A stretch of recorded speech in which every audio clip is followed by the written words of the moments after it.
Olá pessoal, no último vídeo nós vimos como criar um projeto Maven no NetBeans e incluir o JUnit 5 como uma dependência. Então agora nós vamos de fato utilizar o JUnit seguindo o processo do TDD, o desenvolvimento guiado por testes. Para esse exemplo, nós vamos implementar um algoritmo de MDC. Esse projeto está todo disponível no GitHub e eu vou deixar o link para ele na descrição. O MDC é o máximo divisor comum entre pelo menos dois números. Por mais que não faça sentido você implementar um algoritmo de MDC atualmente, pois já existem bibliotecas prontas que já foram amplamente testadas e são confiáveis, esse é um excelente exemplo para a gente praticar o TDD e a utilização do JUnit.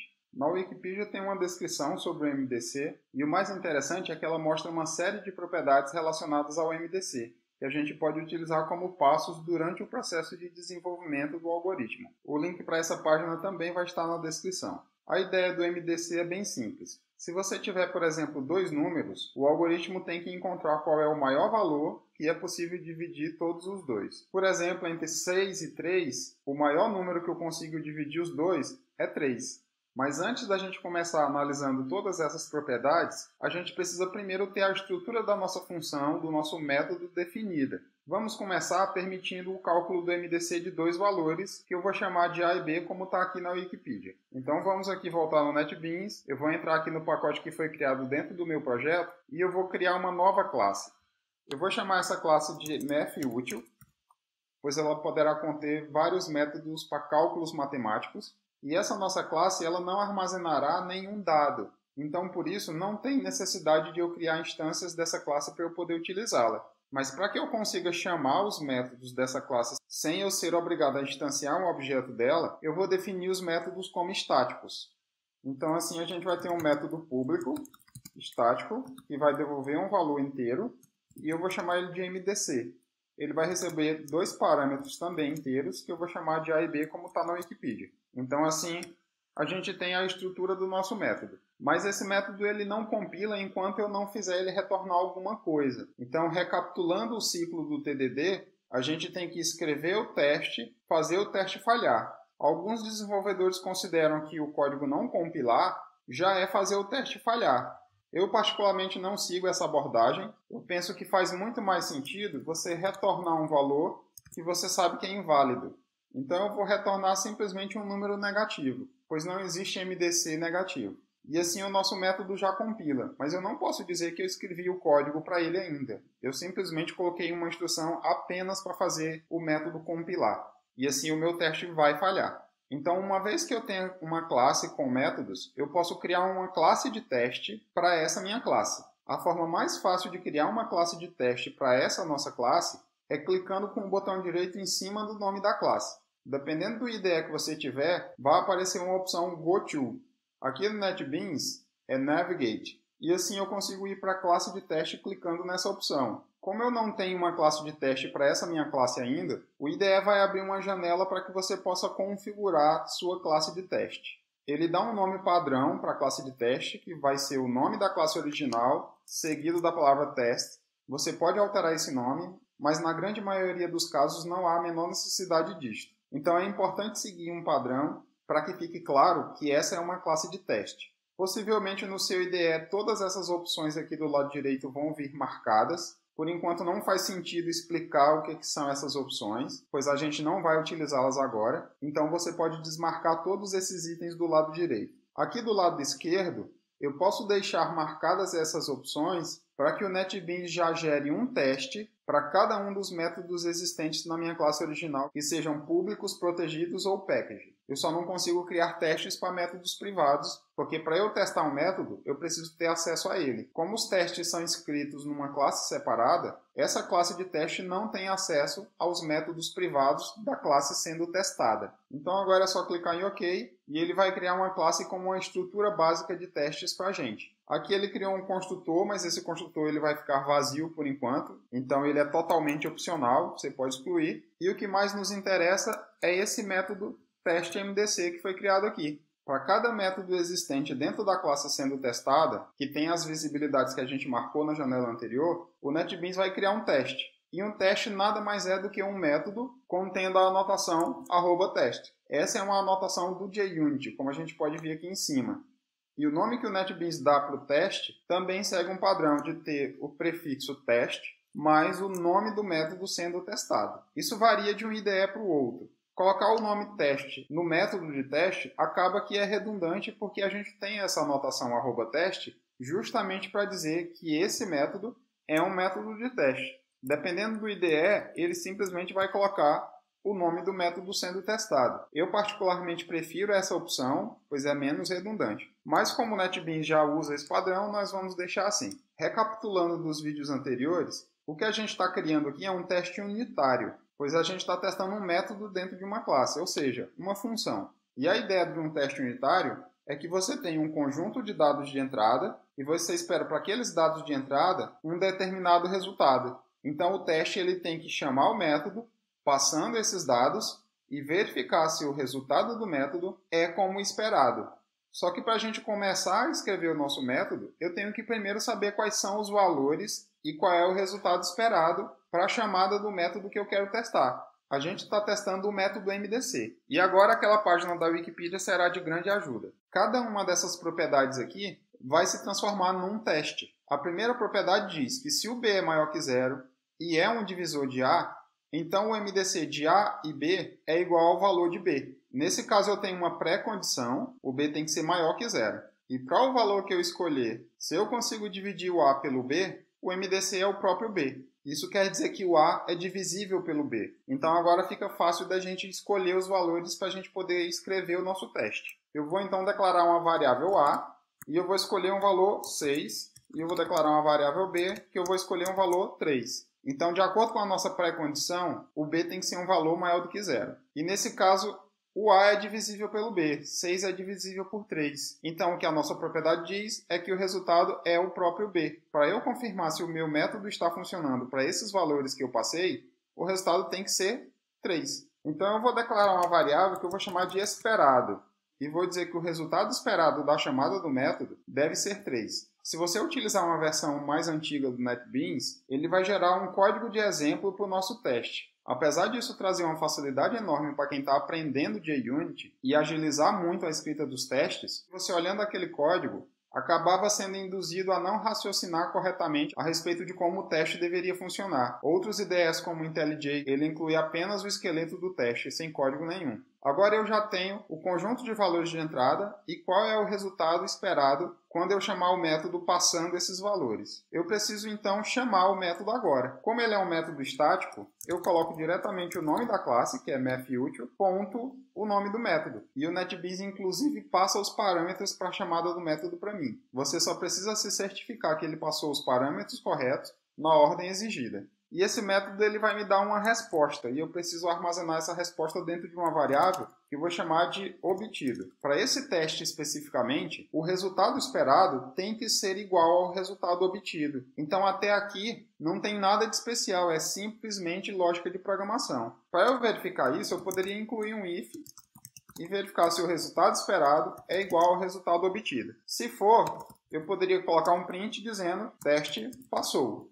Se não, eu vou colocar um outro print dizendo teste falhou.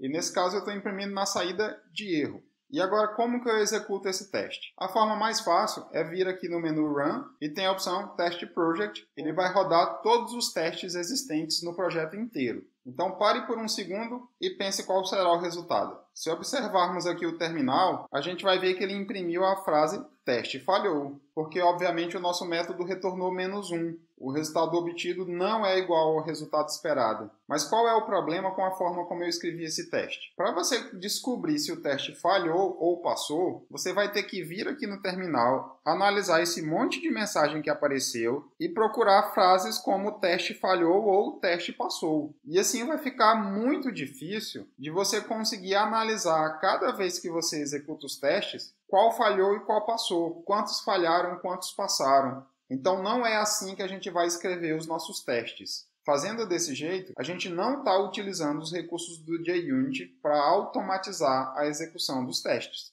Então esquece esse if.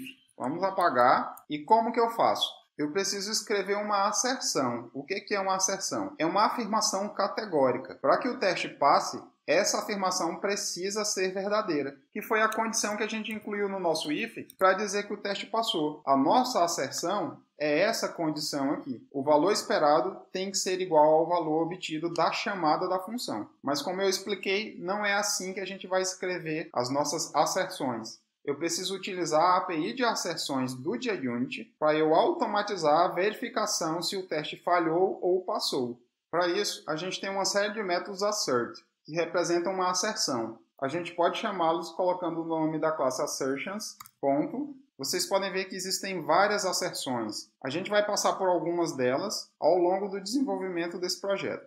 Esses métodos assert, eles são todos estáticos. Então seria muito chato ter que colocar o nome da classe o tempo inteiro. Para isso, o NetBeans já facilita a nossa vida, incluindo todos os métodos estáticos existentes dentro da classe assertions. Então eu não preciso incluir o nome da classe para poder chamar o método. Para esse teste, a asserção que eu preciso incluir é para verificar se o resultado esperado é igual ao resultado obtido. Então a gente tem um tipo de asserção que verifica a igualdade entre duas variáveis, que é o assert equals. Se você digitar um Ctrl espaço, você vai ver que existem várias versões do assert equals, pois ele aceita diferentes tipos de dados. Mas a grande maioria das versões recebe apenas dois parâmetros. O primeiro é o expected, que é o valor esperado, e o último é o actual. E actual não é atual, significa real. É o valor realmente obtido pela chamada do método. Então, no nosso caso, a gente chamou as variáveis de esperado e obtido.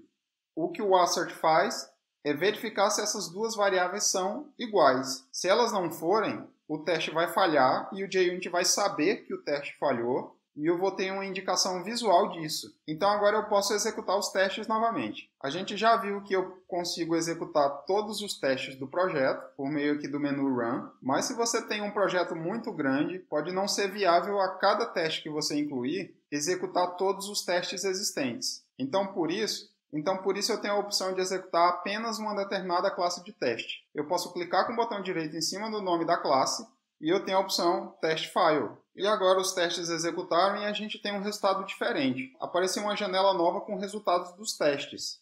Lembram do ciclo do TDD? Que a primeira fase é a fase Read, onde eu escrevo o teste antes do código, executo o teste para vê-lo falhar? Está aqui porque chama Read, porque a gente vai ter essa indicação vermelha quando algum teste falhar. Aqui ele me mostra que 0% dos testes passaram, ou seja, todos eles falharam. Essa mensagem deixa isso totalmente claro. E o total de testes que falharam. Eu só tenho um teste, e esse único teste falhou. E o mais legal é que ele me mostra qual teste falhou. O teste MDC falhou, e aqui eu sei qual o motivo da falha. Era esperado o resultado 3, mas foi obtido -1. Escrever o teste antes do código para ver o teste falhar é de fundamental importância para que eu não comece com um falso positivo. Eu estou vendo que a implementação do meu método está errada ainda. Então vamos para a segunda fase do ciclo do TDD, que é escrever o mínimo de código necessário para que esse teste que eu estou escrevendo passe. Para que eu escreva o código, eu preciso ter em mente o que é que eu estou testando. E para isso, essas propriedades aqui da Wikipedia vão me ajudar. Primeiro, eu tenho que verificar se o b é maior do que 0. Então, nós vamos lá na nossa classe, no nosso método MDC. Eu vou verificar se o b é maior do que 0.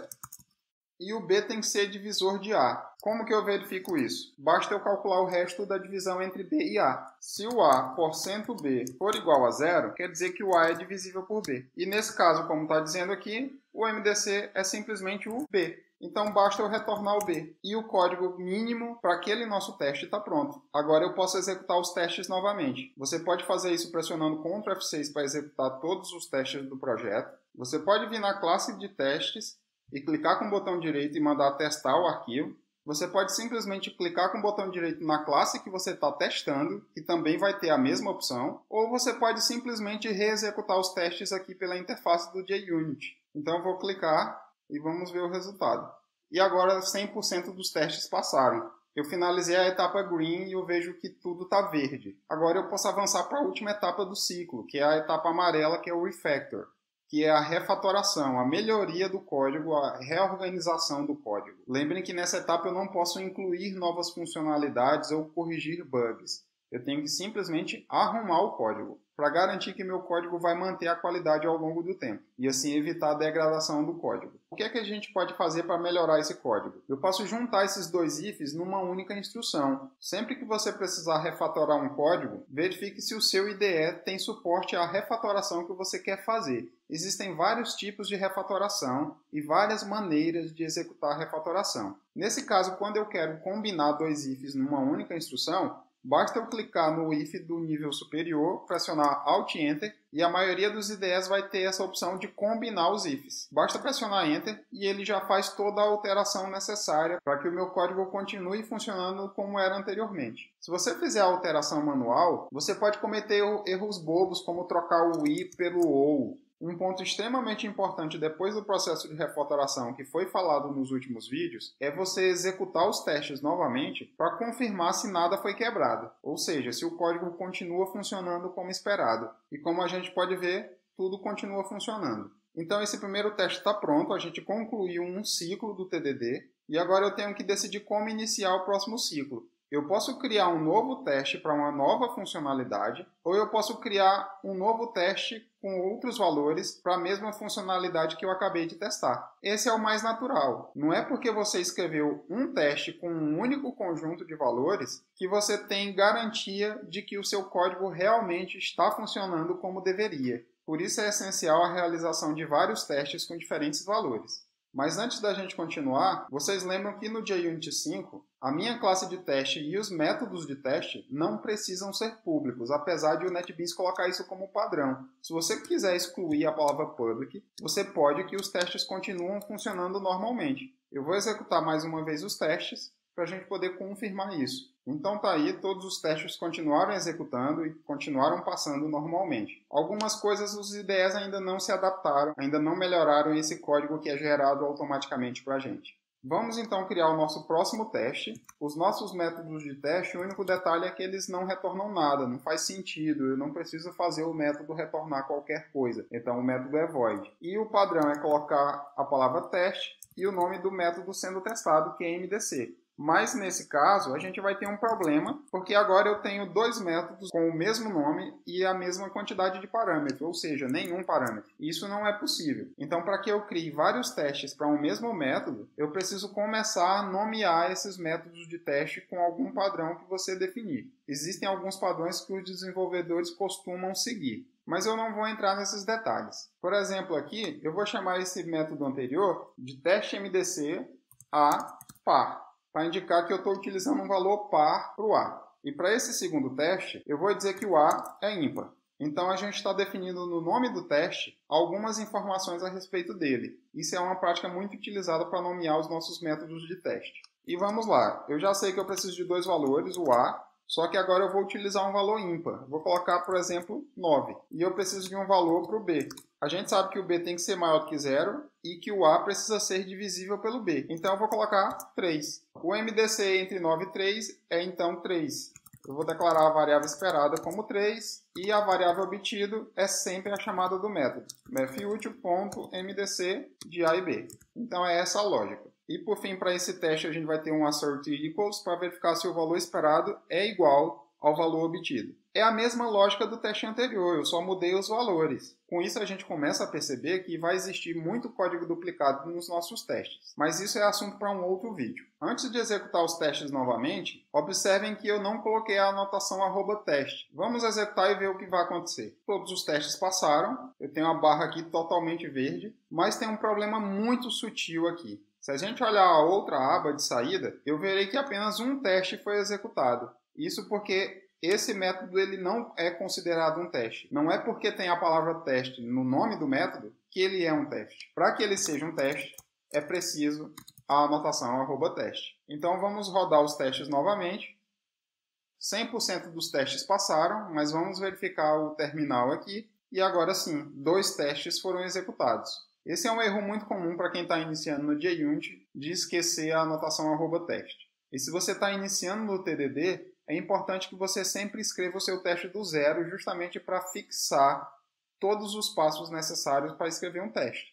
Aqui eu poderia escrever mais testes para essa primeira implementação que a gente fez. Por exemplo, eu poderia colocar um valor par para o B, poderia testar com outros valores diferentes, mas você já entendeu o processo. Então agora fica a critério de cada um quantos testes criar para aquela funcionalidade e quais valores são relevantes testar. Antes da gente continuar, vamos apenas ver uma primeira boa prática na escrita de testes. O ideal é que as suas variáveis elas sejam final. Isso vai me impedir de alterar o valor da variável depois que ele foi definido. Então é importante a gente já começar com essas boas práticas para não criar um mau hábito de programar de outra forma. Colocando as variáveis como final, vai me impedir de eu tentar alterar o valor dessas variáveis para testar diferentes conjuntos de valores dentro de um mesmo método de teste. Por mais que isso possa parecer tentador, porque a gente já viu que os nossos métodos de teste vão duplicar muito código, isso é uma má prática em testes unitários em geral. Mas isso também é uma discussão para um próximo vídeo. No nosso caso especificamente, esses dois testes são referentes à propriedade 1 do MDC que a gente viu aqui na página da Wikipedia. Para a gente se orientar melhor, eu vou renomear esses métodos colocando o número da propriedade aqui no final. Então agora esses dois testes são para a propriedade número 1. Outra boa prática dos testes é que eles precisam ser simples e deixar muito claro qual é a sua intenção. Isso é inclusive uma boa prática que é pregada no livro Clean Code, do Robert Martin, que a gente já falou em vídeos anteriores. Para esses dois testes, por exemplo, eu faria uma pequena alteração. No lugar de dizer que o valor esperado é 3, eu vou dizer que o valor esperado é B, nos dois testes. Isso não vai mudar absolutamente nada no resultado. Então, assim, eu estou deixando clara qual é a intenção desse teste. Eu quero saber se o resultado obtido é igual a B. Então, por esse vídeo é isso. Agora a gente já tem os fundamentos básicos para utilizar o JUnit na prática e escrever os nossos testes. Mas vamos continuar com esse projeto nos próximos vídeos. Espero que vocês tenham gostado. Se gostaram, não esqueçam de deixar o like e se inscrever no canal. Até a próxima!